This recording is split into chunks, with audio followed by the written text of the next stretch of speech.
It is my pleasure to introduce today's moderator, Ms. Jyoti Jain. Ms. Jyoti Jain, a dynamic English educator with over 15 years of experience, inspires academic excellence and holistic growth. Currently at Lotus Valley International School, she shapes future-ready learners through meaningful education. As a CBSE master trainer, Jyoti plays a pivotal role in teaching methodologies and curriculum development. Beyond the classroom, Jyoti advocates for holistic learning, helping students and professionals manage stress and improve performance through mindfulness, meditation, and breathwork. As a skilled communication trainer, she empowers individuals to express themselves confidently and effectively. Jyoti Jain's extensive experience, innovative teaching, and dedication to holistic development make her a leader who inspires others to achieve their full potential. Hearty welcome, Ms. Jyoti. Please proceed. The stage is yours.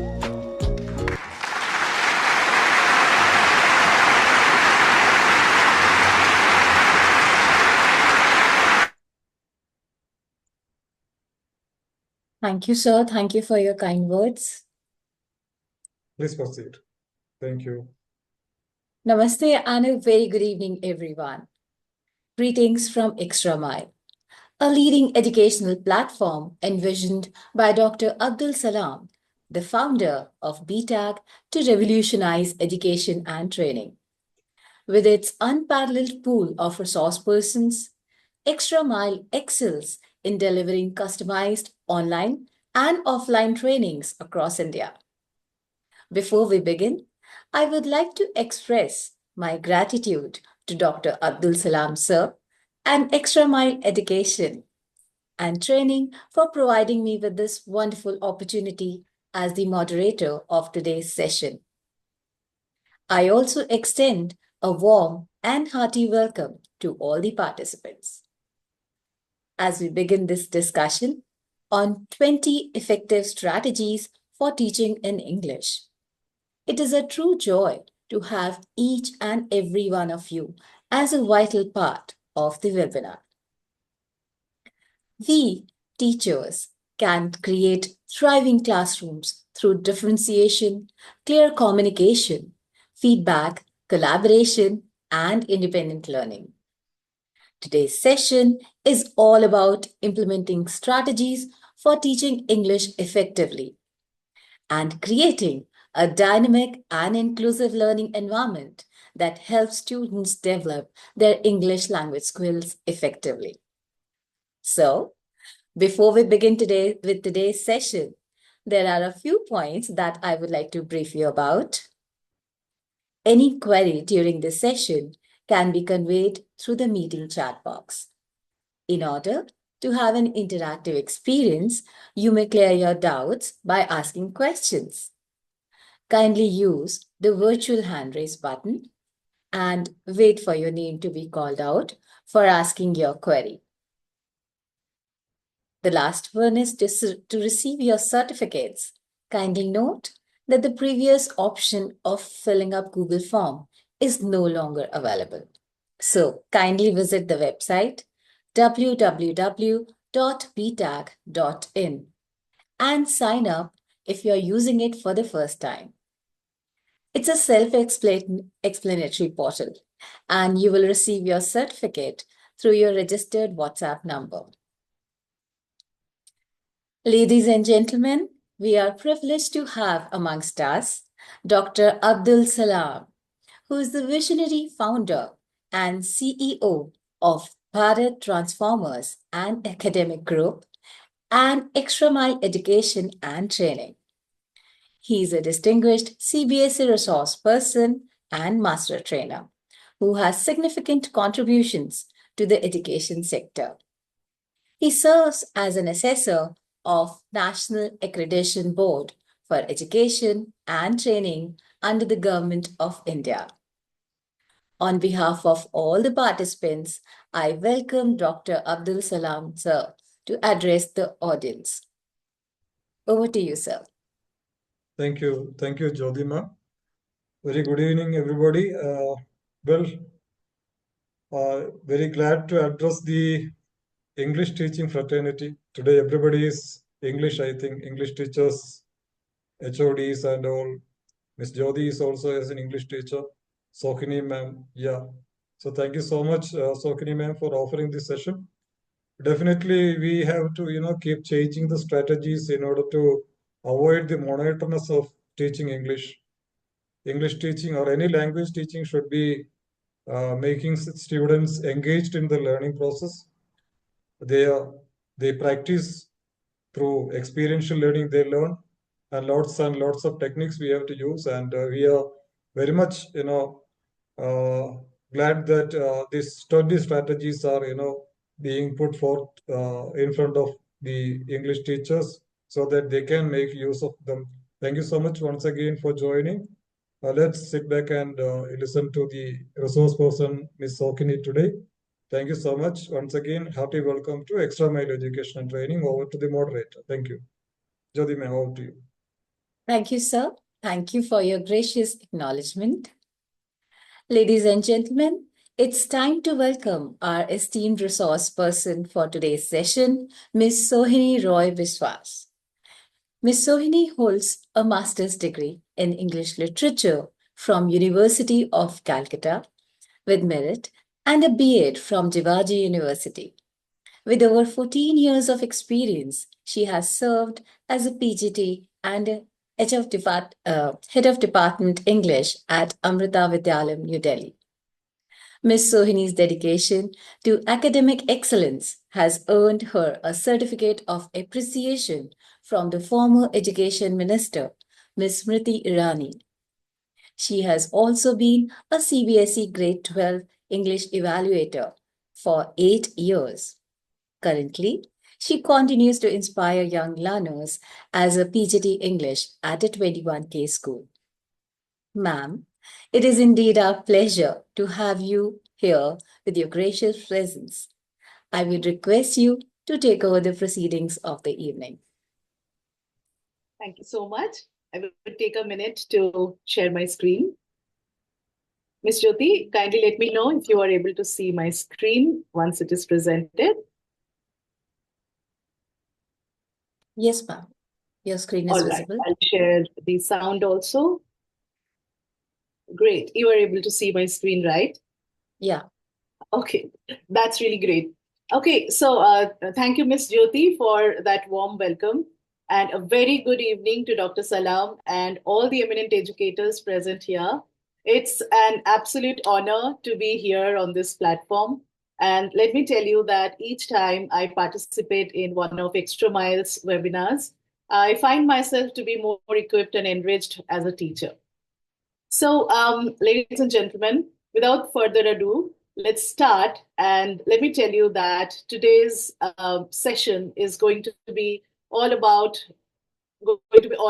exchanges, right? So please feel free to share your ideas, thoughts, and observations openly. And I would like to start with a question. I hope that everyone present in the audience is feeling upbeat and we're ready to learn something new together. So my question is on your screen. The question says, what's the toughest part about teaching English? Is it the grammar part? Is it writing skills? Is it making your students, getting them to speak, or something else? Okay, you can, raise your virtual hand and answer the question. The meeting chat is also open. You could use that. But I would really like to hear a few of you because we belong to the English teaching fraternity and we are from all over the world. I guess we have teachers who have joined us from the Middle East as well. So I would really like to hear this answer from a few of you. The question is very simple. What do you find to be the toughest part about English teaching? Anyone, go ahead. I would probably ask Ms. Jyoti. What's your opinion, Ms. Jyoti? What do you find to be the toughest part about teaching English? So, toughest part, I would say, would be engaging the students in the classroom when it comes to grammar, especially, right? Because it is generally there with the rules and, then probably followed by simple exercises. And I think literature is probably more interesting than grammar. Very true, very true. I absolutely agree with you. And it's so heartwarming to see so many hands up. Ms. Shruti, What's your opinion? Go ahead, please. Ms. Shruti Lisha, go ahead, please. Good evening. Good evening. I completely agree with Ms. Jyoti. Also, it's I also personally feel that it's grammar that's more challenging compared to literature. True, true. I couldn't agree more. Absolutely. Okay. Mr. Rahul, please go ahead. Good evening, sir. Hello, good evening, all. Actually, I completely agree of both of them. Actually, thing is like for me, there is no challenge with of taking grammar and to like going with that. The thing is like the modern what is this the slang which is have been used with all those things, right? So that is what the difficult part, which I feel because thing is like the people those who are from various centers, the people will talk more effectively. So the people those who are coming and stepping like Anglo Indians or whatever it is, those are people will be stuck in Tamil Nadu. Basically, in Tamil Nadu, the people are very stubborn to talk actually because they don't know how to pronounce the word properly. So thing is like the teacher, those who are taught about all those things is very different way. After the people are coming here and it will be like more struggling. So that is what the my struggling part to teach all those things. Thank you Absolutely. for this opportunity. Absolutely. Absolutely, sir. I couldn't agree more. Absolutely. Okay, the next hand up, I think we could, rename ourselves with our real names and not our device names. That would be easier for us to call out the names. Yes, the next person whose hand is up, please go ahead. Very good evening. The device name is Motorola Edge 50 Pro. Please go ahead. And also rename yourself, I've please. Really great. Okay, hi, good evening, everyone. This side Garima Sharma. I am from Silverline Prestige School, Ghaziabad. So, okay, it's going to be monotonous again. I would like to say that because grammar is something that the children really find it boring sometimes. We cannot bring out much more integrated activities for the students to bring up the interest in the segment. And apart from that, I believe the child loves to be dwelled out into literature part, whereas the grammar is something that becomes really at times because taking out the classes in the senior level or maybe you're talking about the primary level students stuck up on that. I want to make or build or create something which is very interesting as in terms of making them imbibe the rules of grammar. So that's what I would say, and this is the biggest challenge that I face in today's children, where the chatbots and quillbots and other AI tools are available for grammar. So the actual manual practice is getting rid nowadays as a part of grammar. So that's what I believe. The technology integration should be the major part that I think is a major concern for the challenges to come up with the grammar part. Thank you so much. May I know your name, please? You just spoke. May I know your name, please? Okay, so thank you, ma'am, for think- bringing that into. Yeah, please go ahead. What's your name? You just spoke. She Alright. is she Maybe has we to will get back. she has to be unmuted again.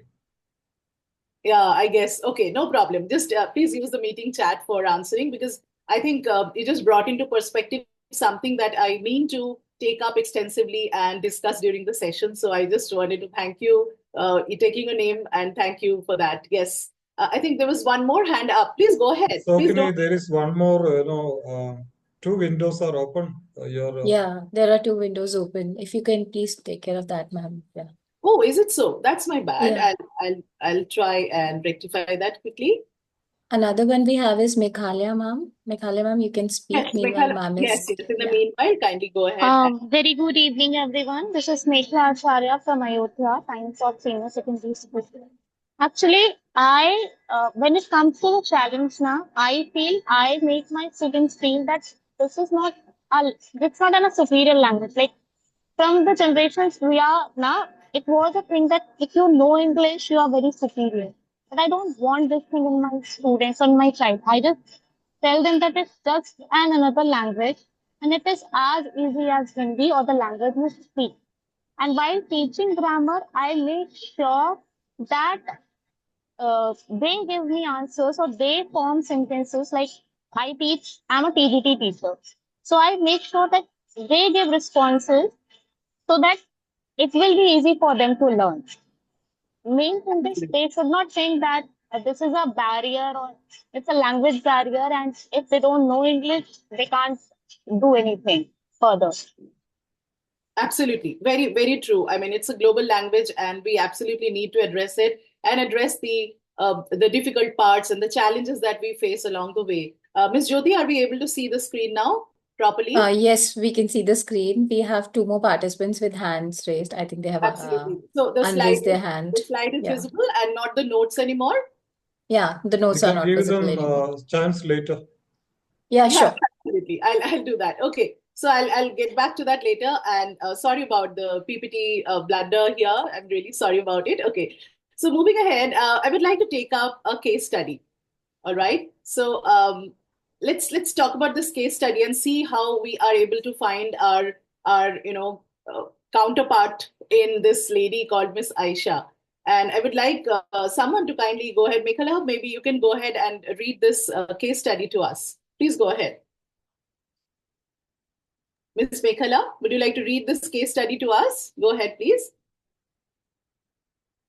Or someone else for that matter, anyone. Please raise your hand and start reading the case study that is displayed on your screen. Yes, Ms. Priyanka, please go ahead. Ms. Priyanka, yes. Ms. Please. Priyanka, yes. Good evening, ma'am. Good evening. Very good evening. Yeah. In a rural school, Miss Ashia faced a major challenge. Her students had no prior exposure to English. With limited resources and no access to English media, they struggled to understand even basic words. They felt intimidated, hesitated to speak, and relied entirely on their native language, hindering learning. Okay, thank you, Priyanka. You read it beautifully. So here is a case study that is something that we all can probably relate to, especially those of us who have this experience of teaching in schools in the rural areas or maybe in the semi-urban areas. And now I would like you to think about Miss Aisha and her plight and suggest a few ways how we can help her in solving her problem. Miss Pratima, go ahead.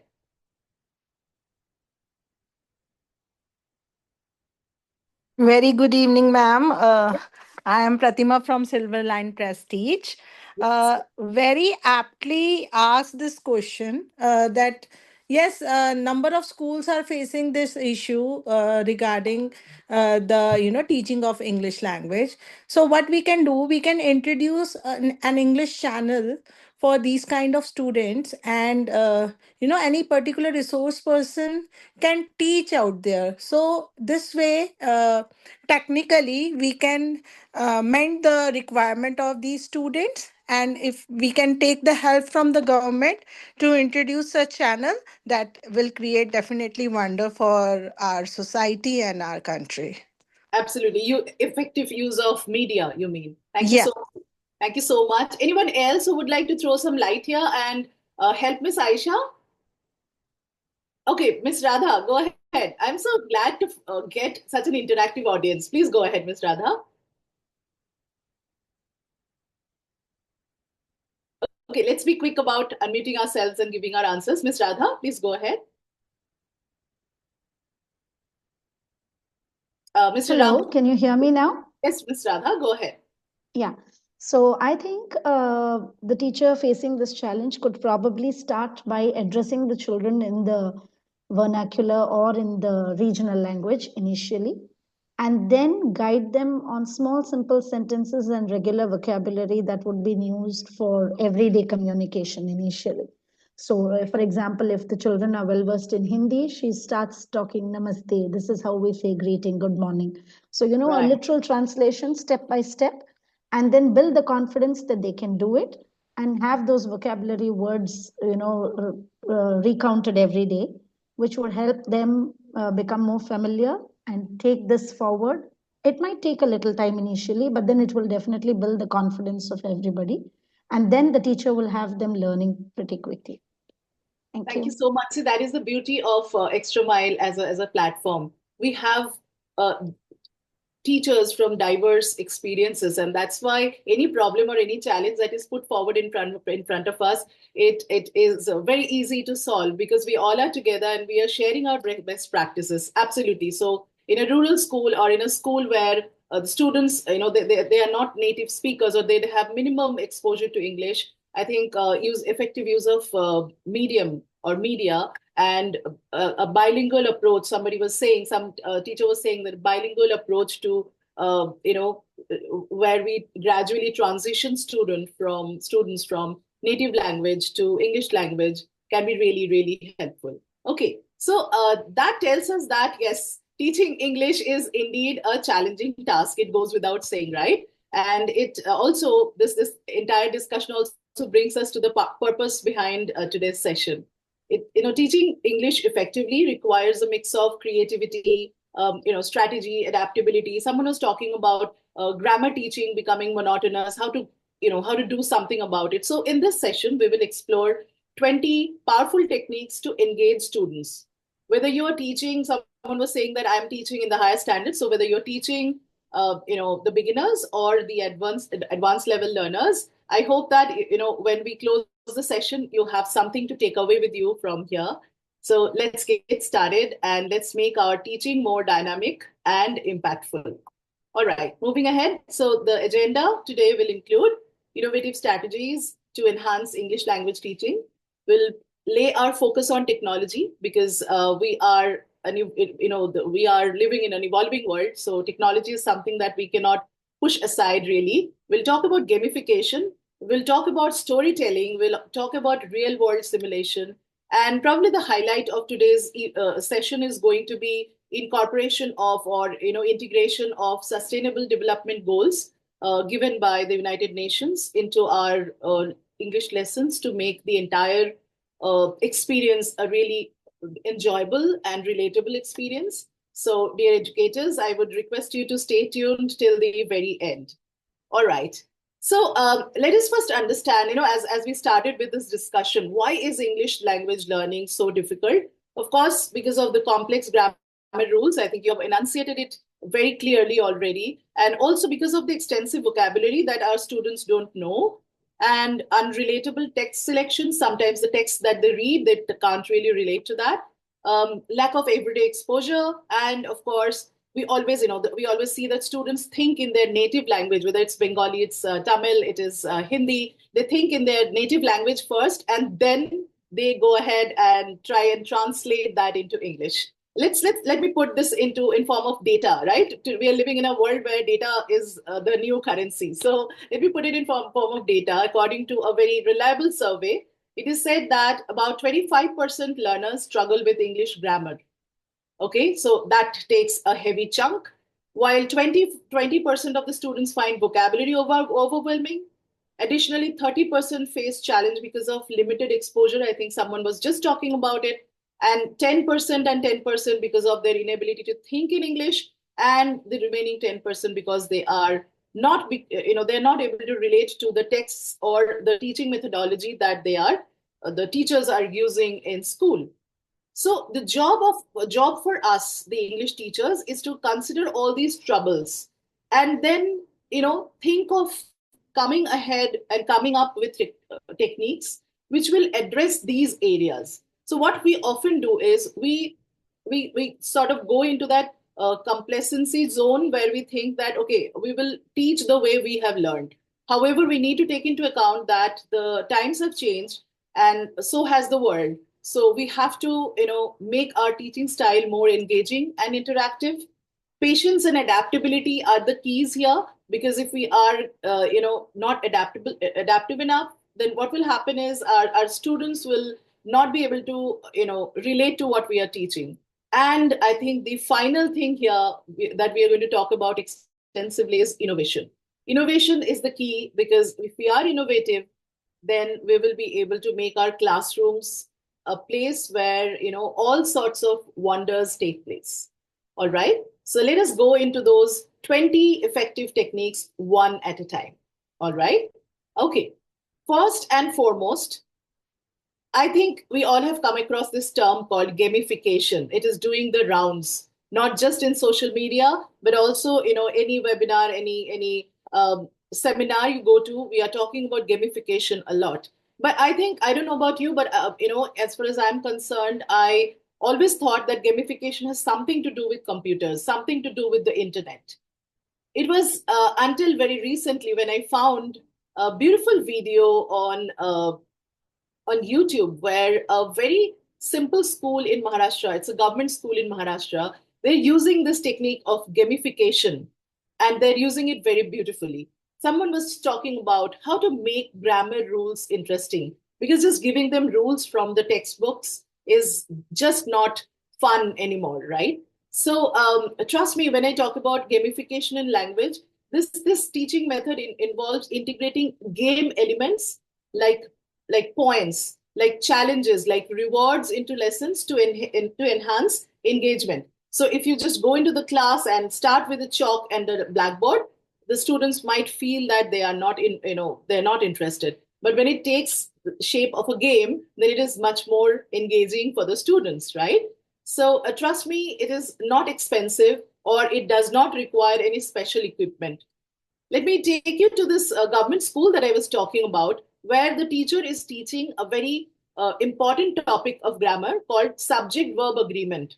I'm sure all of us have taught this, and all of us have struggled with this, right? So let us go into the school and find out what the teacher is doing in order to teach this simple concept of subject-verb agreement. Okay, just give it a moment. So what is this child doing? So there are subjects written on the bubbles, and each of those bubbles then diverge into 3 more bubbles with the verbs. So what will the child have to really do is he will have to step on the subject first, and after that he will have to step on the right verb that will correspond, that is the corresponding verb. See how beautifully he's doing it. And in the end, look at the joy on his face, right? That sort of is the best thing about this video and about this method. Gamification brings that smile on the face of the children, right? So please try and bring this element of gamification in your grammar teaching. You will see that it is a game changer. Okay, so this was one form of gamification, one form of bringing that element of games into your teaching. Let us look into another way of gamification. Okay, it is called, again, you probably have heard of this term called escape rooms. Okay, so what are escape rooms? You don't have to really build a room for them. So what you have to really do is create groups and give them tasks and tell them that you can break from that group, or you can come out of that group only when the group as a whole has sort of solved the puzzle or solved the question that is given to you. Okay, let's take an example here. Say I'm teaching tenses and verb forms. Okay, so I have taught the basics to the students, and now it is time for me to see whether they have understood it well or not. What would most of us do is we will take out a worksheet, or probably we'll take our students to the back, the exercise given at the back of the book, and ask them to solve the questions. But that is really monotonous, and that's really repetitive in nature. So what can we do instead? Look at this idea of creating an escape room. How will you use this? You will have an introduction. You will have to tell them that you are trapped in a time machine. And then clue 1 is you will give them, a few chits or a few strips of paper with certain mistakes or errors. You have to fix the past tenses to unlock the first portal, then correct the past tense sentences in advance. Present tense, from past you will move to present, because you are testing all the tenses, present, past, and future. So after past tenses, they will move to the next step or the stage where they will have to correct the present tense sentences in advance. And then finally, they will use future tense to correctly reveal the code. Okay, so that code is their key to come out of the escape room. Okay, and the final challenge can be decode all the tenses to escape. And then in order to make them feel good about it, in order to make them feel nice about it, you can give them badges. Again, that's something very, very inexpensive, and you can ask your students to make them little badges with points written on it, or maybe a crown or some sort of prop drawn on it, and you make them wear that with a safety pin on their chest for the rest of their day in school. Trust me, they would be so amazed, and they will be so happy when other children will see them and tell them and ask them about those badges and those points. They will be so happy to tell them what was happening. And slowly you will see that this element of games, it's doing wonders to your grammar lessons, which used to be drab. which used to be monotonous and where students felt like dozing off. Now they are kinesthetically, active. They're moving from one place to other. They are collaborating. They're in a group in the escape room and they're collaborating to come out of the room. So peer learning is also taking place at the same time. So imagine the element of gamification can bring that spark in our classroom, which we find to be missing from time to time. And trust me when I say that we find it to be missing because we stick to conventional methods only, right? So let us embrace gamification and bring that spark in our classrooms, right? Now, another way of simplifying complex grammar, because many of you said that teaching grammar sometimes can be a challenge because students don't really feel interested or engaged in those classes, right? So let's see how else we can do it. It's kind of difficult to remember so many rules when it comes to English grammar. So what do? We ask them to write down the rules in their notebook. What happens? They turn the page, go to the next page, a couple of pages turned. No one will ever come back to that page where they had written down those rules or though they had written down the formula. No one will do that. Let us face it. I mean, when we were children, even we did not do it, right? So that is the reason why many scientists and many educationists in different parts of the world, they swear by this word called mind map, right? And if you explore the content available on the net, you will see that there are so many different ways of making mind maps. I will show you two of them right here. The one on the left is applicable to the elementary grades where you are teaching punctuation marks. On the right-hand side, what you are seeing is applicable to the middle school students. And even in grade 9 and 10, we have this types of sentences and transformation of sentences. Just have a look. On the left, when you are seeing those little, smileys and emojis, and there they're saying what they do, you are actually giving those punctuation marks their role, right? So they are like live characters who play a role in the sentence. It becomes so much relatable for the students. And when will they see it? They will see it every day. They will enter the class, you have a board. We all have display boards in our classes. So they will have a display board, have some of these mind maps displayed there, especially about the concepts where you find that the students tend to forget the rules, tend to forget the formula. Have such mind maps displayed. For example, my students always found it difficult to understand compound sentences, right? So what I do is I always make them write this fanboys, right? Fanboys are nothing but the conjunctions that we use in compound sentence, right? So once they are displayed and once the students are in the habit of entering the class and having a look at those rules displayed, what will happen is they will be in their memory. Okay, so there is something that is very, very commonly used these days. It's called visible thinking routine.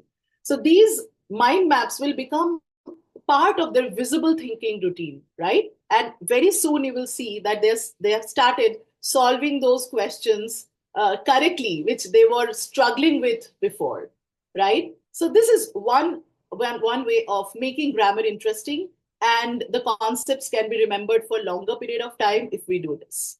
All right. Another way, I am taking up a lot of different teaching strategies for grammar because I think many of us spoke about the difficulties we face in grammar teaching. The next thing is, why does grammar sound so boring? Is because we teach from grammar books. If grammar is taught in form of stories, grammar will be something that grammar class would be something that students would look forward to. Okay. I will not go into the theory. I will tell you with the help of an example. Kindly read what you are seeing on your screen. It's a very famous story, and we all have read it when we were growing up, the mystery of the missing necklace, right? Okay, may I have a quick volunteer from my eminent friends who can read these lines that are written within the inverted commas? Yes, Joita, please go ahead.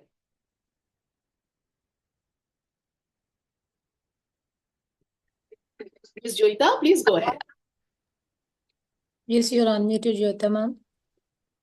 Ma'am, only the part in the inverted comma, ma'am. That's correct. Please go ahead and read it. Emma woke up early and noticed her necklace was missing. She searched everywhere but couldn't find it. Finally, she remembered where she had left it the night before. The Okay, mystery thank you of so the much, Ms. Joita. Thank you so much for reading it so beautifully. Here is a confetti shower for you. All right, so now if you look at these sentences and when you read it, the first thing that will come to your mind, or any child's mind for that matter, what happens after that? What happens in the story after that? Now, let us keep the curiosity or inquisitiveness aside and let us concentrate on the 3, 4 lines that you just read out. Emma woke up early and noticed her necklace was missing. She searched everywhere. So I'm teaching them past tense, simple past tense, right? After that, come to the second line. Finally, she remembered where she had where she had left it the night before. So we are also teaching them past perfect tense. And how am I going to say this to the students? So when you do something and another thing takes place right after that, and both in the past, for the first action, we use past perfect tense, just the way it is happening here. So the students are, one thing, they are understanding what is past tense, how to use it. Number two, they understand what is past perfect tense and how is it different from simple past tense. And they also are getting curious to read what is happening what will happen in the story next. So you are also taking care of their reading skills without consciously assigning them a reading task. How exciting is that? So please make your grammar classes storytelling classes. Pick up beautiful lines, beautiful paragraph excerpts and extracts from different sources, bring them to the class. Trust me, they are a wonderful, wonderful aid. And you will not have to rely only on that Burlington English grammar, or whatever it is, whichever book you are using. You will not have to just rely on that. You will find that your students are more engaged and engrossed in the class. And thanks for that heart emoji. I saw it. That's very, very encouraging. Thank you so much. Thank you so much. All right, moving ahead. Let's see what we have next. All right. Now, this is something that I swear by, and it is called the flipped classroom approach. I'm sure many of you use this in your classes. What does it do? You just exchange your place. You no longer become the center point in the class. You ask a student to revise the topic or to read or research about a particular topic and come and tell that to the students. Now, why is this so beneficial? How do the students find it so beneficial, and why is it good for the students? For a couple of simple reasons. Number one, when you are teaching something, the students know that, okay, my teacher is teaching. But when they see one of their friends is standing there and teaching it, it gives them a lot of confidence that they can relate to that person better than they can relate to their teacher. So better peer collaboration happens. Sometimes it can be more than one person who's taking this up, more than one student. Then the student who is delivering it, he or she will feel very confident about it. So he or she will take this charge and they'll do the research, read and everything, and then come to the class.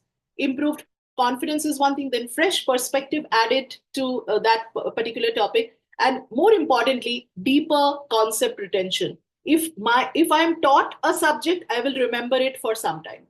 But if I am going, if I go ahead and research on a topic and then come and teach that to the class, what am I doing? I'm just enabling myself, and I'm going to remember it for a very, very long time. So this enables longer retention for both the one who's delivering it and the peers who are listening to him or her, right? So please just embrace this this methodology of flipped classroom more often in your class. Give that agency to the students. You will feel good. Even the students will feel much more confident and happy after the class is over, right? So that is another approach about how we can improve and make the students engaged in the class.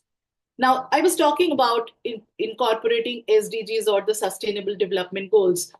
Many of you would probably remember Dr. Salam had organized a workshop or a webinar where we had this lady who came and talked to us about the importance of incorporating all these SDGs, Sustainable Development Goals, into our classrooms, because that is the only way to make sure that the student find that real life connection with whatever they are learning, right? And they make the lessons even more impactful.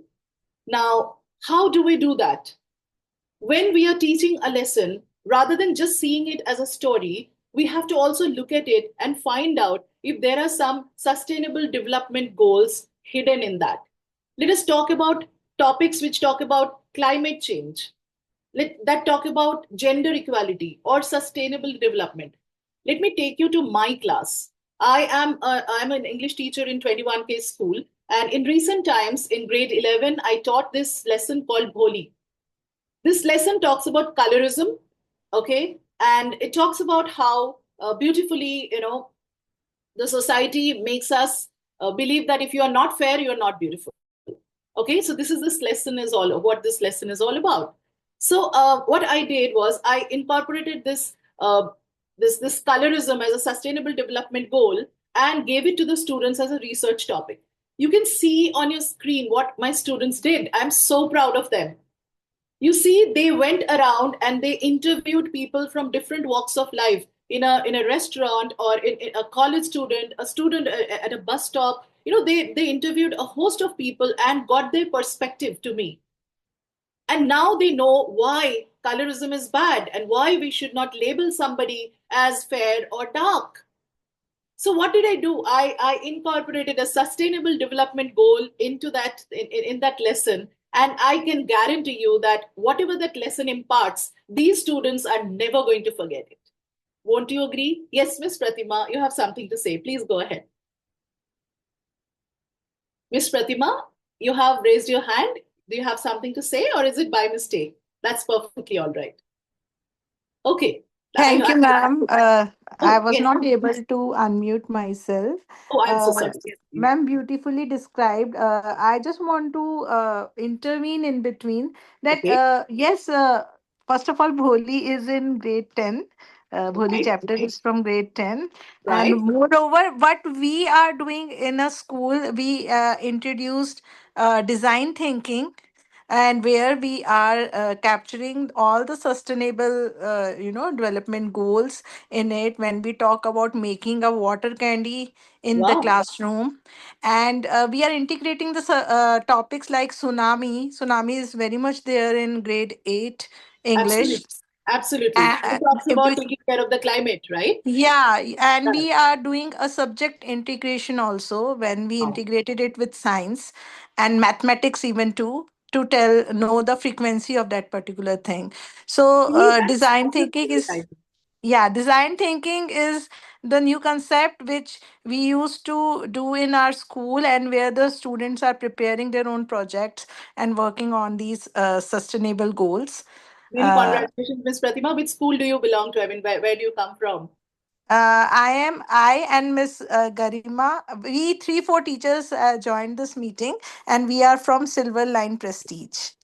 All right. So congratulations to you and to your school for taking up this beautiful project, and for incorporating the SDGs and design thinking into your lesson plans. And yes, grade 10 has Bholi as a lesson. But if you see the NIOS syllabus, the Okay, syllabus of National Institute of Open Schooling, this lesson okay, is a part of the senior secondary syllabus, and that is why I took it up in grade 11. All right. okay. And one more thing, ma'am, our school is the first school in whole country who is having expression lab. Wow. That's Ah. remarkable. That's remarkable. I'm So sure this is your the first award. school in the country. We Oh, introduce expression lab, where we are having 13 labs altogether. that's really great. That's really great. And I'm so glad that, the other members who are present here, we're all learning from this, and we would love to take these ideas forward and talk to our school management. Why not? If we have something like this in our, in our schools as well, it would be a great idea, right? Thank you, Ms. Pratima, for Thank you bringing this so much, forward. ma'am. I Thank really you, ma'am. appreciate it. Yes.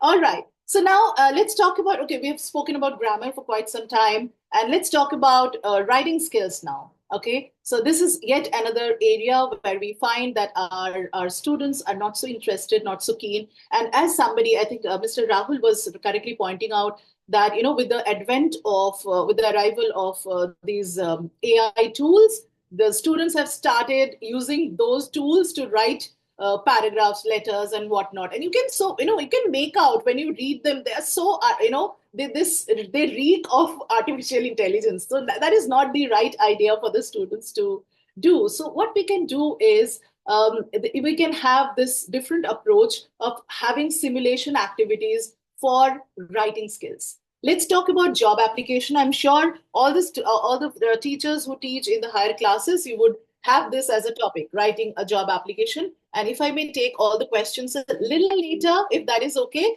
because we also have a time constraint, right? So if you have a question, please put it in your chat box, and Miss Jyoti would be so kind to note them. And in the end, we can have a Q&A session, right? If that is all right.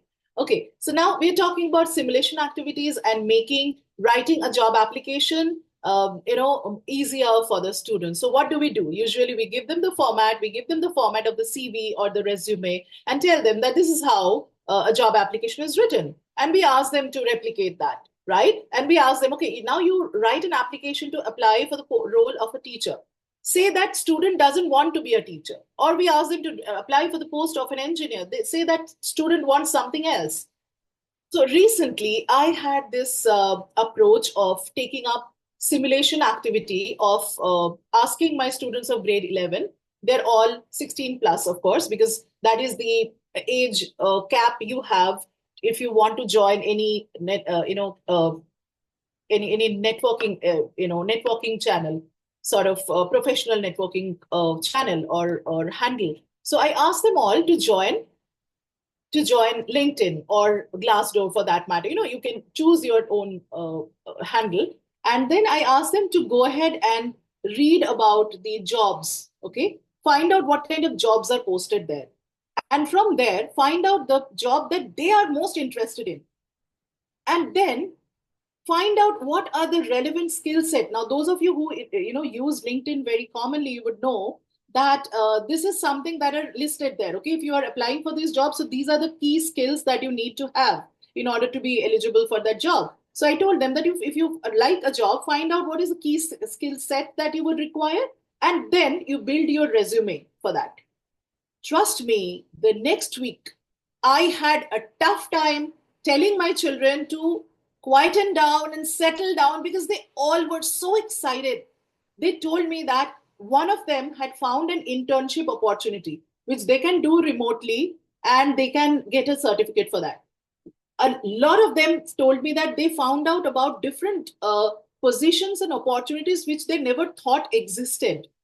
And they came to know about different skill sets that they never knew or that they existed, and they can be learned online, or they can be learned by taking up a course.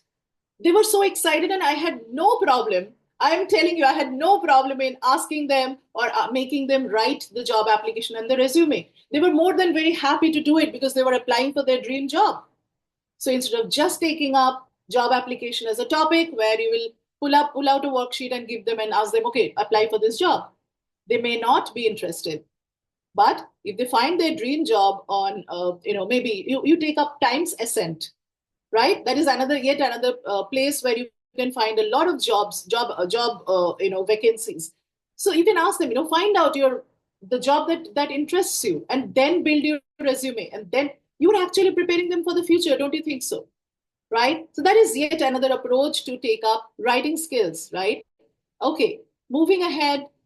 This is yet another strategy that I take up often, right? This particular strategy takes care of a lot of things. Okay, it takes care of their speaking skills. It takes care of their the retention part, the recollection part, the part where we revise and reflect, and all of that, right? So let's see how we do it and what is it all about. So what I do is I ask them, once I've taught a lesson, I've told them about a lesson, I give them this PechaKucha strategy. Okay. Now, PechaKucha in Japanese means chit chat, but this is also a presentation method. What does it do? It enables a student, or asks a student to present 20 slides, 20 seconds per slide. Okay, that's the structure. Okay, that's the format we have, right? So what the students do is they come prepared from home, and they say they want to talk about what the character was all about in that particular lesson that I taught. So they will bring those slides and they will start talking about the character and different attributes of that character. For every attribute, they will make a slide and they will, give a description of that, but not more than 20 seconds. So imagine in a class of 40 minutes, you can have 3 to 4 TED Talks or PechaKucha talks, right? Where the students are again on center stage. They are taking charge of their own learning, and they are also exercising oratory. They're exercising listening skills because the peers are listening. And also in the end, you can have a peer feedback and ask others, about if this child had missed out on any of the points. So imagine how beautifully you can have this revision without even getting into, the exercise of, okay, open your book, turn to this page, right? So this is yet another method of teaching and, helping students to revise a particular lesson in a beautiful way, right? Okay, moving ahead, I would go to the next one and I will talk about the real life connection one more time. Okay. Now on your screen, what is displayed is a topic that we all have taught, right? Hands down, active and passive voice. Now, how do we teach it? We teach with the help of a book. We teach with the help of worksheets, with the help of PowerPoint presentations, maybe, right? But we fail to tell the students why do they need to learn passive voice? What are the areas or where do they need to use passive voice categorically? So this is where the real life connection comes. If you ask them to bring their, just go through their latest blood test report. I'm sure everyone would have a blood test report or some kind of medical pathology report at home. They will find passive voice used there categorically. A tumor was found, right? That is a use of passive voice. Yeah. Okay. Let's keep the pathology reports aside for a minute. Ask them to open any recipe online, any recipe book for that matter. It is always written salt is added. Tomatoes are pureed. These are examples of passive voice, right? So what I did, I asked my students to prepare something from home and bring it to the class. So they ended up bringing a lot of different things. Somebody brought a muffin, someone brought a glass of hot chocolate, and so on, right? So what I did after that was that I asked them that, let's say the boy who had made a cup of hot chocolate. I told you we are an online school, so it was he sat with a nice cup. So I asked him to tell me the recipe, to tell the class the recipe using passive voice. So this is what he said: vanilla is added, warm milk is mixed, sugar is added. And each time he took up a sentence, he was using passive voice consciously, knowing that he was using passive voice. And it became so much, it was such fun in the class. And I even allowed them to drink that hot chocolate afterwards, after he had explained the recipe. I told them, okay, now you go ahead and drink that hot chocolate, eat that muffin, it's all right. So that class turned out to be something really fun and engaging instead of being a class where I'm giving them dictation from the book. Okay, this is the rule, this is how you do it. So yes, rules are important, no doubt. But then getting that fun element in the class is also equally important, right? Okay, let's move ahead. Let's see what comes next. Now, this is one thing that we all probably ignored. We select a text and then we think that that is the right text for our students without taking into account that students' experiences and interests, whether they are being addressed here, whether they are going to find the text interesting and relatable or not. Sometimes we choose our texts like that, right? Now, I would like 2 volunteers to raise their hands to read the excerpts which are written on the 2 columns very quickly. 2 volunteers, and probably those who haven't said anything already. Joita, please go ahead, and Manju then. Joita, I would like you to read the column on the left and Manju, the one on the right. Joita, please go ahead. Okay, the first one is from Prince and the Pauper by Mark Twain. Oh, prithee, weep not, fair son, be comforted. Ah, 'tis a piteous hapless and unkindly bethought. But fret not thyself, thou shalt yet be righted. The king's majesty shall hearken to thy woes, and justice shall be rendered thee, I warrant. Bide thee patient, and let not thy heart be heavy. Okay. All right. Just read it one more time on your own. Thank you so much. You read it so beautifully. I think you absolutely deserve, Thank you, ma'am. you absolutely deserve a confetti shower, but I don't know why it is not working. But It's I'll okay. definitely give it to you. All right. So, as I was saying that, if you just read it one more time, we read it when we were growing up, but now can we really sort of connect to it anymore? The language, the diction, the use of archaic words, can we really connect to this? No, I don't think I can connect to this. This was given as a summer reading assignment to my son, who is an avid reader. But he completely refused to read this because he could not find any connection to Tudor England of the 17th century. Oh my God. I couldn't make him read that.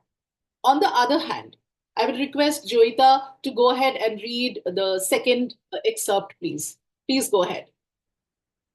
Joita, if you are here, very quickly. We have Manju ma'am for that. I Oh, think she yes, raised yes, her with hand. Manju. Please go ahead. Yes, ma'am. Ma'am, do you listen me? Yeah, I can hear you Do you clearly. listen to Please me? go ahead. Yes, yes. Go ahead. Read the Okay, one ma'am. that is on your right-hand side, the right-hand column. Okay. I couldn't fit in at school. I kept getting in trouble without knowing why. Teachers acted like I was annoying on purpose. Even my mom worried about me, but deep down I knew I wasn't normal, like I was meant for something more. Percy Jackson and the Olympians by Rick Riordan, right? Riordan. So he's a Yes. hugely popular writer these days. And trust me, when you read the excerpt on the left and when you read the excerpt on the right, the difference is so glaring, isn't that so? When you read the excerpt given on the right, you can instantly relate to it. Any adolescent for that matter, even the preteens, they can instantly relate to it. They're all rebellious. They're all trying to break free. They all have a problem with the authority, with the parents, with the teachers. They can instantly find a connection.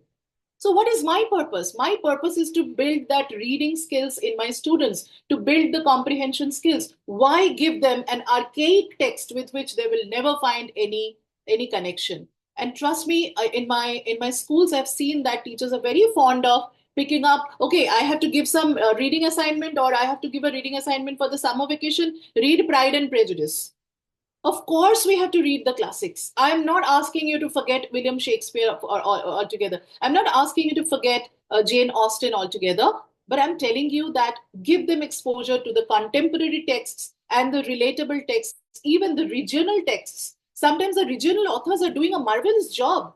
You can ask them to read them, and when they find that connection, when they have the habit of reading, when they have that sort of vocabulary, they will eventually go to the classics and read them too, right? So I would really, really request all the educators who are present over here to explore the books which are beyond our familiar, beyond our familiar reading list. Okay, I know we all have read what do you call it, the Three Musketeers, but if you ask the students to read it today, they will not be able to find any connection with the language or the setting or the characters, right? Now, the next thing is one of my favorite strategies, and sit back as I tell you how we can unpack language through lyrics.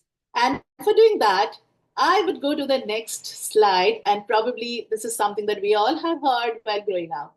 Sit back and enjoy. Like cricket petals and round peanut packages tied up with strings. These are a few of my favorite things.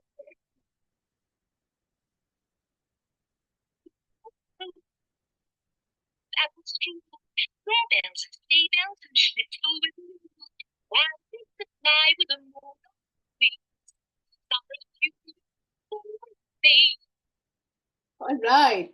I'm sure we all remembered the time when we were growing up, and Sound of Music is and was it used to be an absolute favorite, right? And this song will always remain with us as long as we live. Now, let us have a look. What does this song have to offer to us? We all teach poetic devices or figures of speech. How do we teach it? Usually, I'm sure there will be many teachers who teach it otherwise, but usually I have seen teachers carrying a sort of handout or carrying some notes and giving notes on it. Okay, write simile, this is a simile. Write alliteration, okay, this is alliteration. It doesn't stay with the students like that. Whereas if you play a song which is so rich, a song which has so much to offer in the class, the first thing is you got the students' attention without even asking for it. They all are engaged and they all are right there. Oh, wow, we are listening to a song, and that was such a peppy one, right? Okay, then bring them to the lyrics. What do these lines have to tell us? If you just read them very carefully, you will see all these poetic devices right there. You have examples of alliteration, you have imagery, okay, swans flying with moon on their wings. What can be a better example of a visual imagery? Isn't that so? You can teach them rhyme scheme like this, okay? And then you can teach them repetition, you can teach them symbolism, imagery. I mean, so many poetic devices can be covered in just one stanza. And again, you don't have to ask for the students' attention. They will already be paying attention in your class, right? Because you are teaching with the help of a beautiful song. And there are so many such songs available. You just have to, you just have to go through the lyrics once and pick it up for your class, play it, and then teach from that. Eventually, of course, you'll have to go to definition. Of course, you'll have to go to examples. But how about we play a song first and then relate it to what we are about to teach, which is poetic devices or figures of speech, right? Don't you think that is going to be a great idea for your classes? All right. Now, whenever we think of reading, okay, whenever we think of exposing our children to good literature, we always think of giving them a book, a hard copy, or maybe a book that we can find in the library.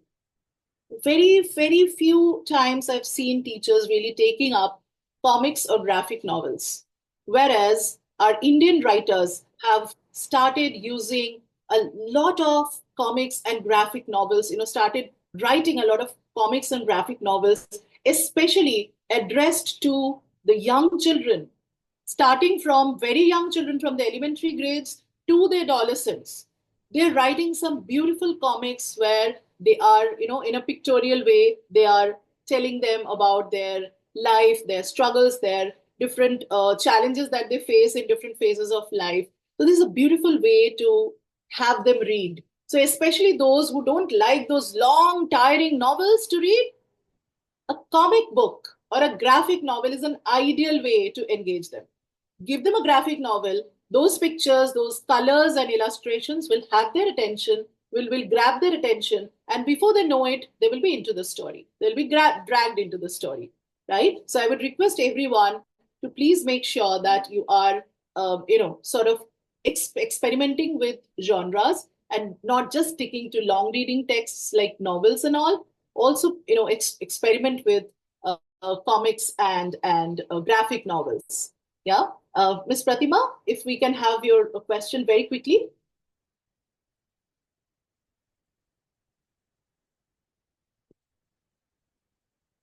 You can put it in the chat box as well, okay? We can read it towards the end. Ms. Jyoti will be, helping me to read all the questions from there. I'm there. Sorry to intervene again. That's You okay. are talking about graphic novel. Teachers can go to Diksha portal, where they will be finding the graphic novel of a number of topics. And Wow. I am telling you, I am the content writer of power sharing. This is a chapter in grade 10 SST, and Wow. electricity grade 10, and I developed the content and the graphic story for these two chapters. Moreover, when we talk about beauty and wellness as a subject in government schools, so you can find out grade 6, 7, 8 beauty and wellness topics as a graphic story. The content writer is me, Pratima Wow. Jha. Miss Pratima, that's brilliant. I mean, I'm so honored that you are in this session and you are, telling us about so many important things that we all can Yes. use in our classrooms, why don't you go ahead and use the chat to give us the links, useful links probably? Sure, ma'am. It is a Thank you. beautiful way to teach the students all Isn't these that so? topics because NCRT books sometimes we believe that it creates that boresome feeling among the students. So Very if true. when they will be going ahead with these pictures and illustrations, they are finding it and comprehending much more relevantly with the Thank you so subject. much, Ms. Pratima. Thank you so Yes, much. ma'am. It really means a lot. And again, I would request you to paste the relevant links on the in our chat box in the meeting chat so that we all can make use of these resources. Thank you so very Yes, much. sure. Right. Yes. So moving ahead, let us talk about another way of getting our students to love reading or love literature for that matter, and that is the use of audiobooks. Okay. I would like to share a number of, maybe towards the end of the session, I would like to share a number of links or websites where you can find audiobooks. Again, as per the interest, there are different genres, different age, levels given. You can pick your audiobook from there. So the students are not in the mood to study on a particular day. Just play an audiobook. Pause and play. Pause and play. What are we doing? We are actively practicing listening skills, aren't we? When we do ASL, assessment of speaking and listening skills, this is exactly we do. We play a certain track and we ask them to write the answers to the questions. So that is again another beautiful way of getting our students to love literature. Sometimes they don't want to read, but when they listen to a story which is engaging enough, which is interesting enough as per their interest, they will pick up the book later, or they will listen to the entire audiobook and get to know the story. Right? In any which way, we are addressing their listening skills and they're building their vocabulary, their expression. What's the harm in that? So every time picking up a hard copy or a storybook is not essential anymore. Technology has given us this leverage of picking up audiobooks, picking up comics and graphic novels and use them to have our students love literature, right? So please make use of them and you will be amazed to see how you are able to deliver more effectively. Okay, now the next term is probably something that you all are not very familiar with. Some of you might be, some of you may not be so familiar with this term. This is called plenaries. Okay, so plenaries are different methods of reflection and revision.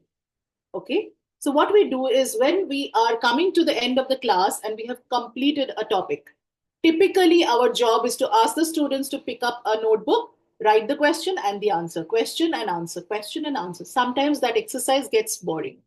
And if you see the changing pattern of CBSE question papers, you will see we are no longer relying only on direct questions that are who, which, where, when did it happen, etc.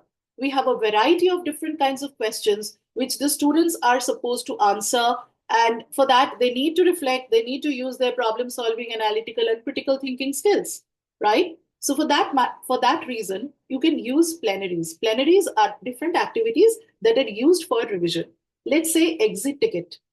It is an excellent way to quickly gauge whether the students understood your lesson or not with the help of a few very quick questions which are not very direct or which are related not just to the content but to the value imparted through the lesson. Think, pair, and share. Again, another plenary strategy, very widely used and very useful.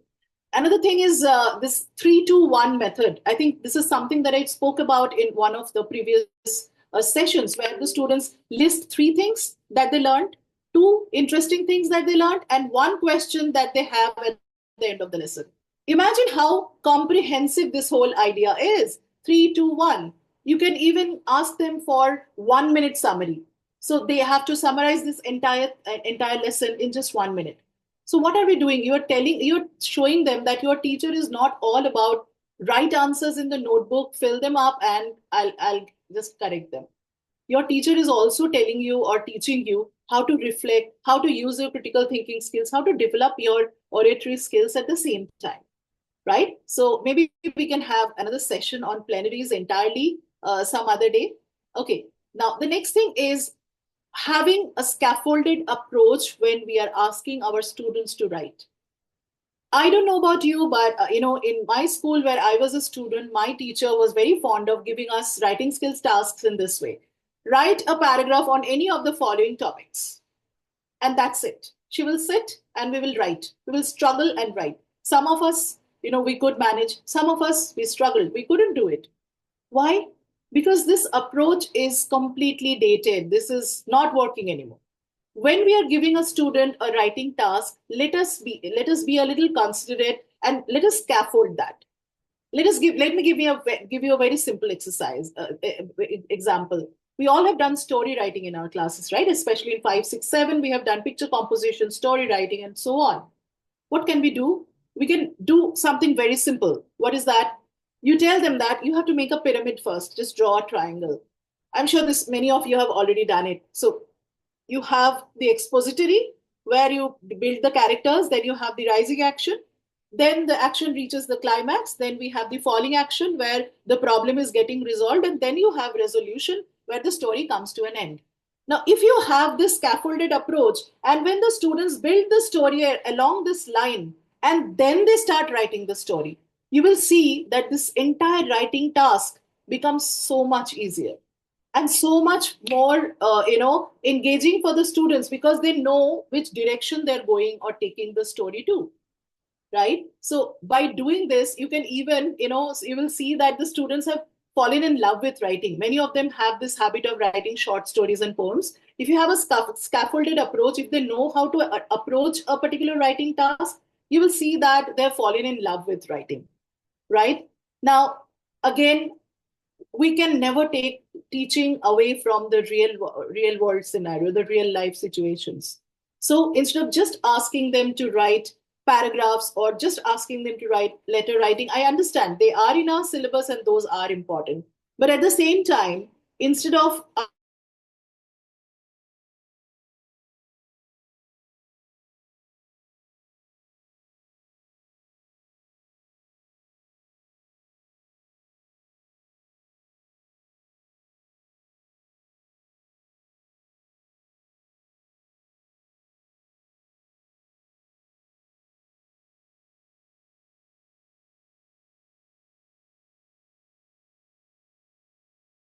like collaborations of like what we are making some learning with English engaging activity into the classroom to make students very active. Nowadays, we are focusing about the active learning pedagogy that we are using to because things like we are not into passive, so we are into active. So this is all very useful for us to go back with all those things. That's really First kind thing of is gamification. Second one is escape from challenges. Mhm. Third one is visual grammar mapping. Fourth one is story-based grammar.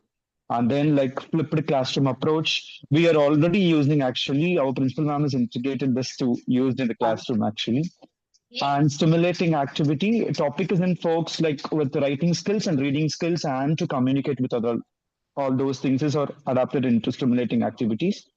And then things like writing a job application, TED talk, and then like reflections of relatable text, thinking methods, and then beyond boring books like comics and then like everything that was already used. Audiobook. One glad news that I have to discuss here, my students are writing comics by their own actually. I just give an activity for grade 8. The people have done a great job actually. So we just planned an English literature exhibition on this week. So they're going to present on that and they're going to give this comics books to their school library. So that is what great pressure for this. And next is enhancing a language learning with audiobooks, plenaries, and Scaffolded approach and real world writing, smart adaptive methods. Teaching feedback, guidance, and student growth is also needed because things like nowadays, the staff is focusing only to complete the portions. The people are very hurry and the people are like, the people will not what because of school management approach, they have to complete the syllabus, but they're not giving the feedback properly. That's what the lagging that the people doesn't have knowledge. The people are passing the grades and the people are coming into the more important role. Like for this, people are going for board exams. They doesn't know what they have, what Thank they you are so doing it, much, and Mr. they doesn't Rahul. know that is what. And it's Next so up, nice read to that feedback and assessment tool. This is what Hi. today's all 20 strategies you have taught. Absolutely. It is very nice, actually. Thank you so much. And we are waiting for much more events. And I'm Thank you so waiting much, for it. Mr. Thank you. Rahul. Thank you so much. Thank you so much. And trust me when I say this, having a book made by the students added to the library, it speaks volumes about you as an English teacher. You must have inspired your students so much that they are, capable of producing their own work at this age. It's highly, highly commendable. A big round of applause to you and all the teachers who are teaching in your school. Thank you so very much. So that's all about the takeaways. I am not sure how much time we have for the Q&A, but Ms. Jyoti and Dr. Salam, you can probably tell us how much 10 time we can minutes. We take can for have 10 Q&A. minutes. We can have 10 minutes. Okay, 10 sir. Okay. So if you could raise your virtual hand, and Ms. Jyoti, if you could kindly facilitate. Yes.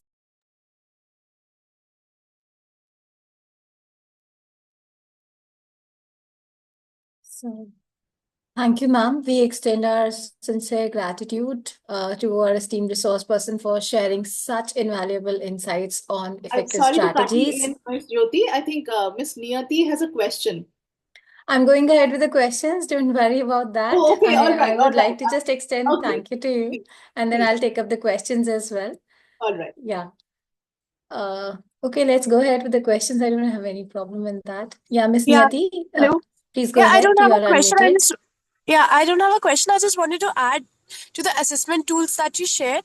I saw that FAs and essays were there, and I would like to just share that, yeah, I work in an IB school and we take formative assessments, the FAs, and it's a really helpful tool to get a feedback on the students' learning. So I believe everyone should use that because it's such a great tool. It tells you how you are teaching and how the student is understanding stuff. Absolutely. Because formative assessments are assessments for learning, and summatives are of learning. So for learning, that means it gives us, an opportunity to gauge where we stand as a teacher and where our students stand, and the level of learning and what we need to change and really transform about the whole process. So yes, formative assessments are extremely, extremely helpful. Thank you so much. Thank you so much. Yes, over to you, Ms. Jyoti. Yeah, is there any questions from the audience? You can again raise your hands. I'll unmute you for the same. Please go ahead. We have Miss Radha. Miss Radha, you're unmuted. You can ask your question. Good evening. Thank you, ma'am, for the wonderful session. In fact, most of your suggestions and strategies that you've shared are so related to real life that I'm sure it will help the students a lot. I handle reading for the primary grades, and I've used some of your strategies, and I have children come back with examples of what they've understood in the form of comic books. So they read the passage and then they interpret it completely through pictures, the entire story in a picture or the entire passage in a picture, which is very effective, and it is retained for a very long time. So thank you so much for those insights. I also would like to add, When the strategies are implemented, that's where the success lies, right? That's Yes. what Dr. Salam and this entire platform is trying to do, making Yes. us more evolved and Absolutely. more And it's such a good platform to share with so many people. Absolutely. We are rich with so many ideas today. Very true. It's really Very nice. I just wanted to share one quick tip. I also found visualization when we are talking of imagery to be a very effective technique in the primary grades, because children enjoy closing their eyes and experiencing what you read or what they listen to, and then they're able to translate it so well in the form of drawings or expressing it in their own words. So I just thought I should share that with you as well. Oh, Thank you for the absolutely. wonderful session. Absolutely. And we will add it to our kitty for sure. Thank you so much, Thank Ms. you. Radha. Thank you. Thank you for your kind words. Thank you, Ms. Radha. Yeah, do we have any more questions on the board? So, ma'am, we have also received some questions from our participants. Yes, I would please. like to share a few. So, Okay. one, going by the questions, how to guide the students to improve spelling errors. This is one of the Okay, that's a questions from our very good participants. question. That's a very good question. See, again, I would ask you to make use of these digital tools called quizzes, and there are so many others where you can make it a quiz and give them a number of spellings which are wrong, right? You can make use of this escape room activity where you make flashcards and you write different spellings of the same word and make it a group activity. Bring them all together to collaborate on that and pick up the correct spelling and then try to escape the room. So just gamify it. If you ask them to learn the spelling like from a dictionary or so, they will not do it. But if you gamify this whole idea in your own way, you will see that very soon students will start picking up on that. Other than that, if I talk about a conventional way of going about it, is breaking the words into syllables, right? Sometimes if you break a longer word into smaller chunks, it becomes easy for the students to grasp, right? So these are the tools that you can, two ways that you can use for bettering their spellings. Yes. I think that's really helpful. We have Miss Niyati with her hands raised. Miss Niyati, please go ahead, ask your question. Yeah, I wanted to know, like in elementary, pre-primary grades like LKG, how can we make English more interesting? Like learning phonics and learning to read three-letter words. How can we make it more interesting? Because we don't have many, like we can't do many games or things in with those such young students. They can't read, so there are no such games that we can give them to play. Is there Okay. any strategy or tip that can make it more interesting for them?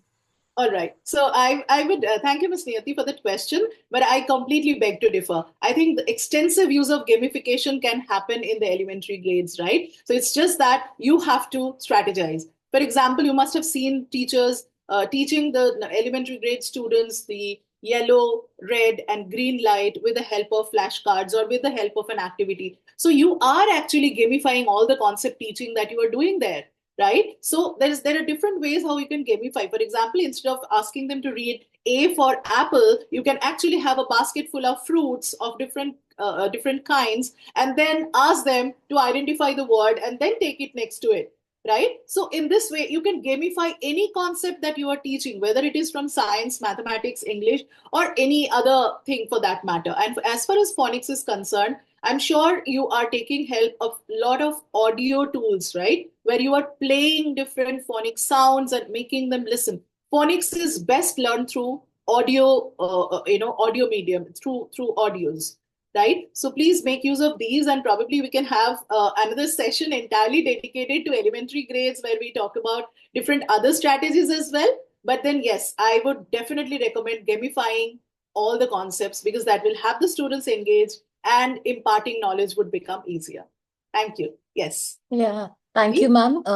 I think gamification and technology definitely is going to give us a good, game changer in the classrooms. Oh, absolutely. So, yeah, so next we have from the audience is that how can we minimize the use of mother tongue when teaching English language?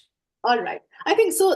The board itself has given us this permission that we can have this bilingual bridge approach where we take the students slowly, make the transition slow from their native tongue to English. It's all right.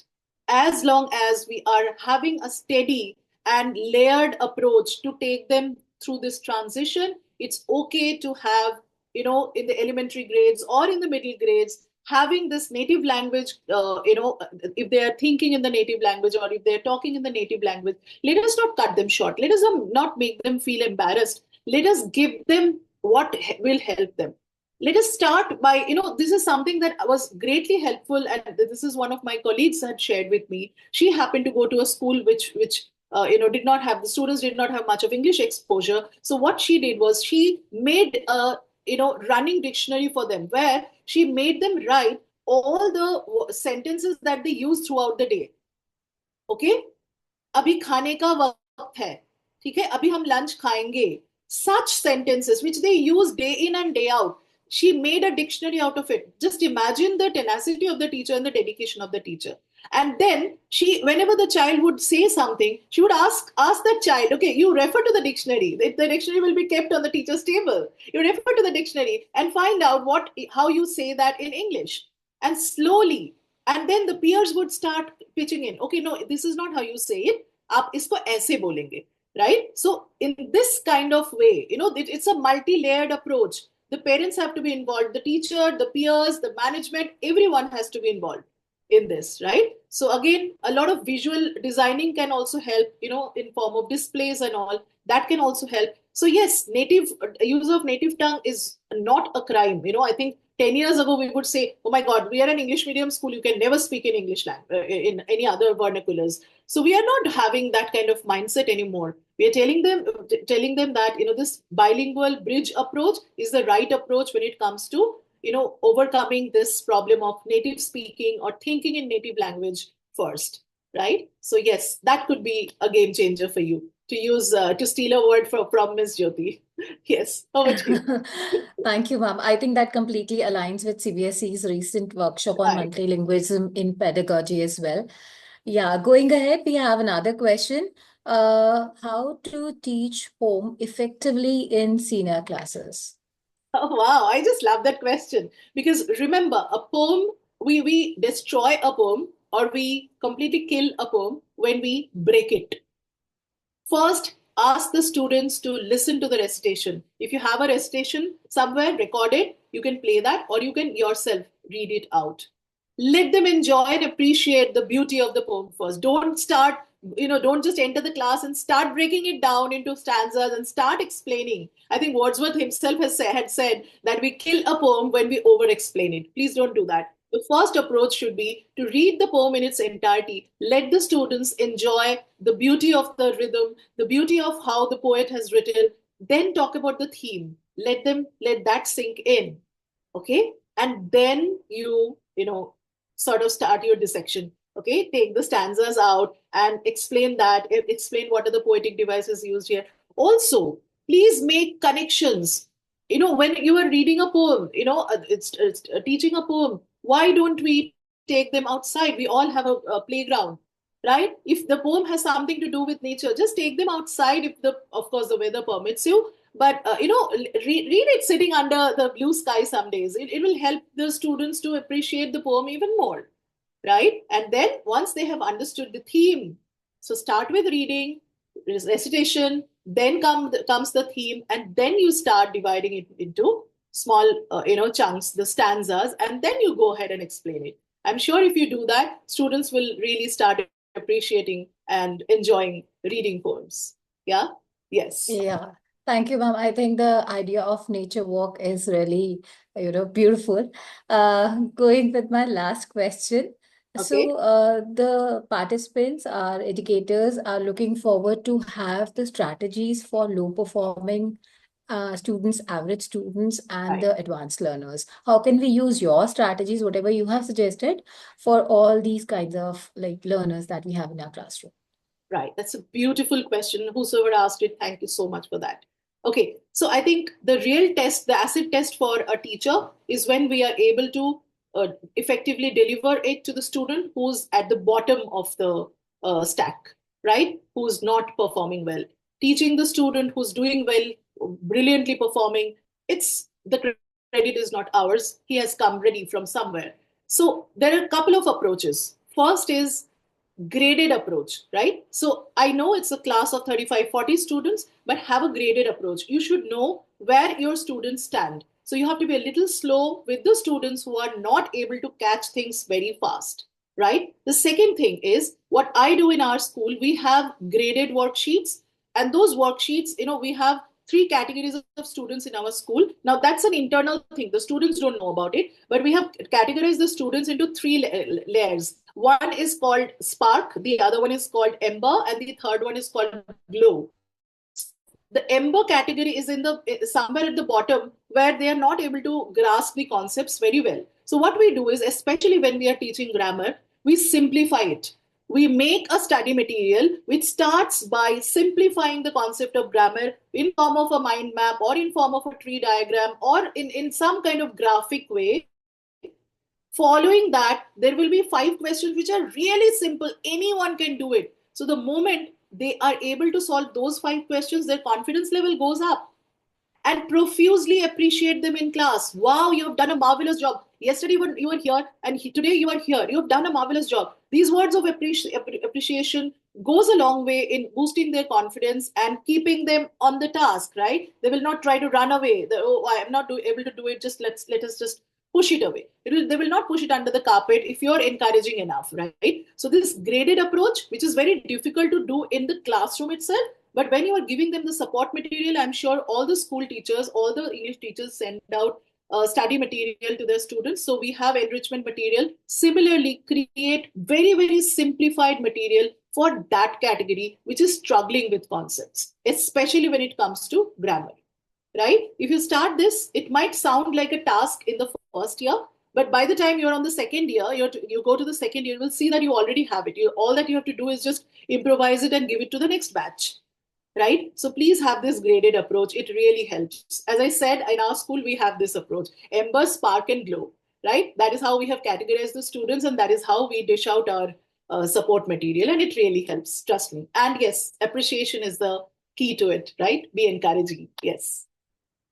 Definitely. Thank you so much, ma'am. Thank you for such an enriching session. With this, I end my question and answer round.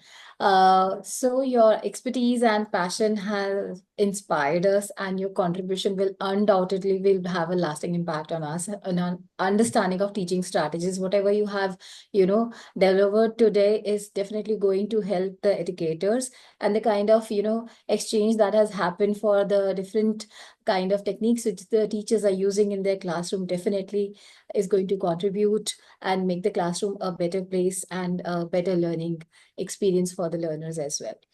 So I would like to extend our gratitude and appreciation to Ms. Shohini Roy Viswas.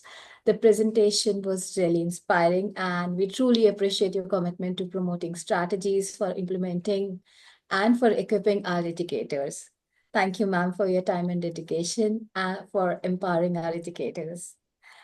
Thank you so much. May I just steal a moment here? I wouldn't be able to finish without saying this. A huge shout out to the founders of Extra Mile, especially Dr. Salam. It wouldn't have been possible without you. I don't know how much I have been able to impart today, but I've learned a lot of strategies that I am taking away from this session. So a huge shout out to Dr. Salam and Extra Mile as a platform that is so dedicated to enriching all the teachers so selflessly. Thank you so very much.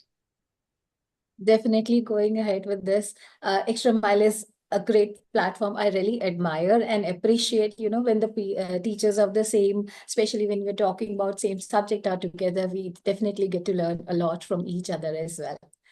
So going ahead, dear participants, kindly note to please log into www.btag.in and download the certificate. I would like to extend my gratitude to Dr. Abdul Salam for his boundless support and guidance. Thank you, sir, for such a great opportunity. I would like to express my gratitude to each and every participant for being with us throughout the session. Your enthusiasm motivates us to come up with many more such interesting sessions. We shall meet you in the next engaging session with another distinguished resource person. Thank you, everyone. Over to you, Salam, sir. Thank you, ma'am. Thank you. I do reciprocate the appreciation to Sohini, ma'am. Well researched and well presented, lots of sharing, lots of learning, in fact. So you have, ignited sparks in the minds of English teachers here, and they were encouraged to come forward and share their expertise as well. And as you said, appreciation is the key to, success as it goes. More Sohini ma'am is always in the forefront in appreciating the participants. So that is one of the strategies teachers can adopt so that we become successful in delivering the content. So thank you so much, Sohini ma'am, for the wonderful presentation as usual. And lots of learning happened, lots of sharing, as I said.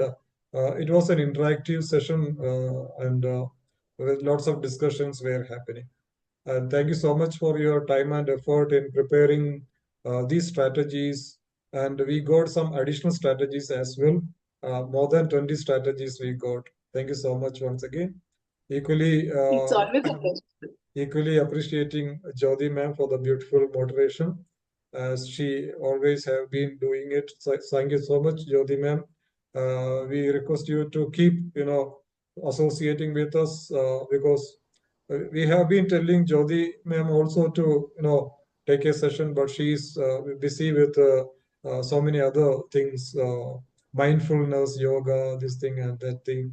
So thank you so much, Jyoti ma'am. Yeah. So Definitely, sir. We'll come up with one session. Thank you so yes, much. yes. So we are, giving opportunities. This platform is for everyone. We are, discovering talents and we are bringing them in the forefront to, share what their expertise so that we can also learn. Actually, we are also learning. When I am sitting for this 1.5 hours, I am also learning. Everybody is sharing. So, learning is lifelong. So thank you so much, everybody, for your patient listening and your attendance. So everything is shared, and we have shared the link to how to download the certificates and all. You can click the link and avail it. Keep connected. We always come with a very interesting and very relevant topics. You can also suggest the topic. You can also come forward to, you know, share your expertise as resource persons on this platform. We have been traveling along with lots of talented resource persons like Sohini ma'am and all. So you are also welcome, and we have I think we have spent more than 3 years now on this online sharing and learning. So thank you so much. Keep connected. Good night, everybody. Good night, Sohini ma'am, Jyoti ma'am. Thank you. Thank you so much. Thank you. Thank you. Good night, everyone. Good night, everyone.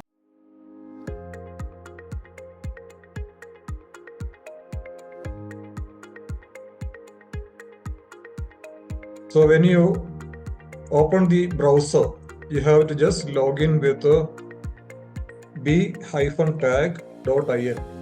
So those teachers who have joined and are listening, please note, this is our website, b-tag.in.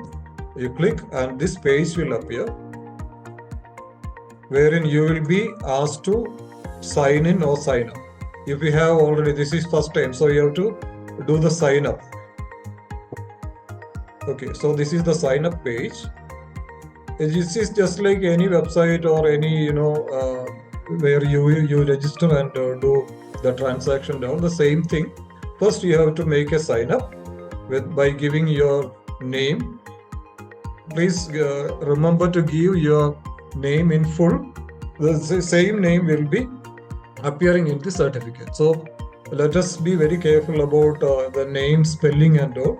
Later it will be very difficult to change. It's not possible to change. We have to purchase once again. So name, full name. Then you can select whichever country you are.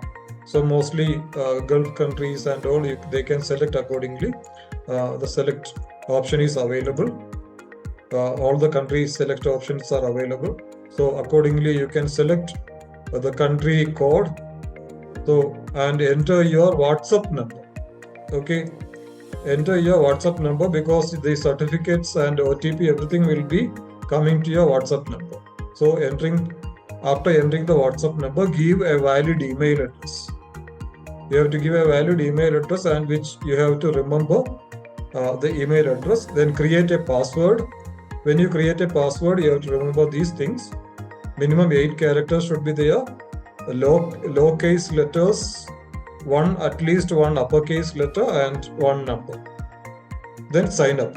Once you have signed up, you click the sign up. An OTP will come to your mobile, that is to your WhatsApp, and the same OTP you have to enter, and you are signed up. And now, once you are signed up, you have to sign in. Sign in with the email ID and the password you have created. So sign with the email ID and the password created.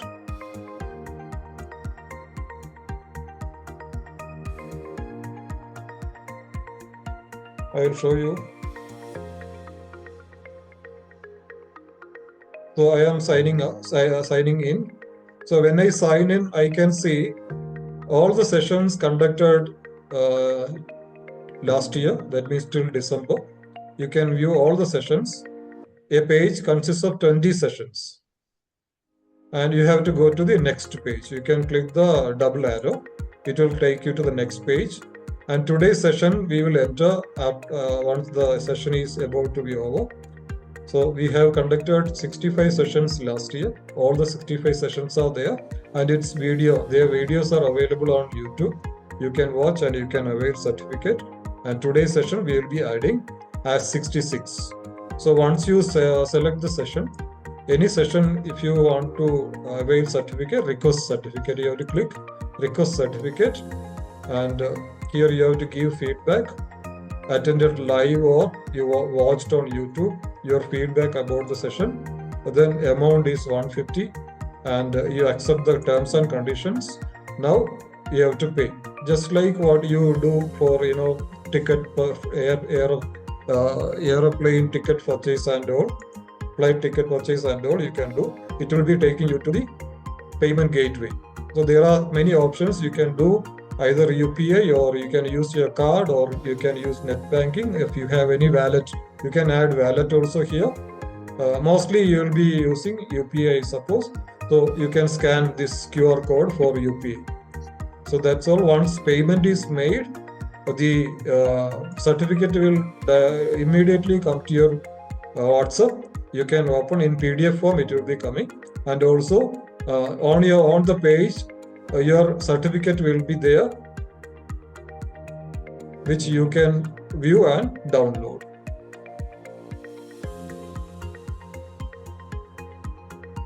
My certificate page is there. If you have purchased any certificate, this page will be having your certificate session name and all, and here there will be a button view certificate. Once you click, it will take you to another tab, and there you can download the certificate. So the certificate also will already come to your WhatsApp, and also you can download the certificate. So that's all. Thank you so much. We'll be sharing the link as usual. There we will have all the steps how to do it and all. Please take care. All the very best.